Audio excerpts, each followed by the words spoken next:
Good evening, everybody. These are the top stories tonight. The House Intelligence Committee has just announced it's wrapped up its year-long investigation into so-called Russia collusion, and the committee has found no evidence whatsoever of any collusion between the Trump campaign, administration, and Russia.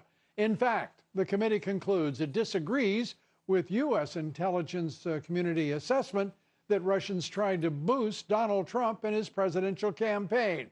Also tonight, authorities in Austin, Texas, are hunting for the person or persons responsible for 3 package explosions.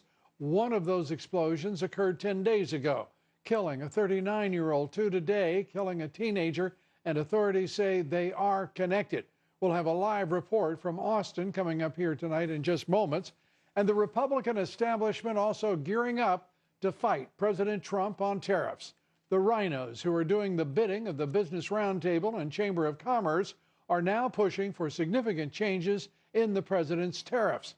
And breaking tonight, President Trump blocking Broadcom's $117 billion attempted takeover of Qualcomm, citing national security. We take all of that up here tonight and much more. Our special guest, Commerce Secretary Wilbur Ross, the president has tasked him with talking to the European Union about eliminating EU tariffs against U.S. products. And Judicial Watch's Chris Farrell on the House Intelligence Committee's conclusion of no collusion.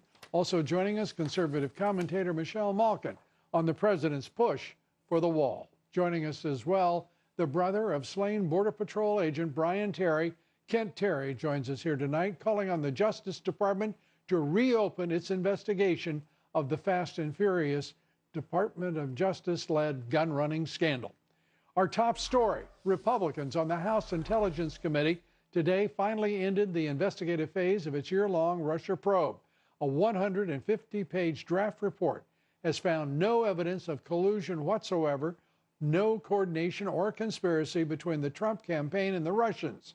The report also demonstrating how anti-Trump research made its way from Russian sources to the Clinton campaign, and it addresses problem contacts between senior intelligence community officials and the left-wing media in this country.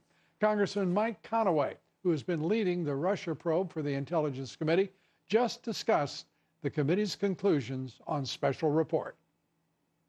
We've reached that point where we've interviewed all the folks we need to. We've looked at some 300,000 documents, 73 interviews that we've done across the course of the day, trying to answer the 4 questions that were originally set out for the committee to answer. Yes, the Russians tried to interfere with our election process. Yes, they had cyber attacks, active measures going on. We could find no evidence of collusion between either campaign and the Russians.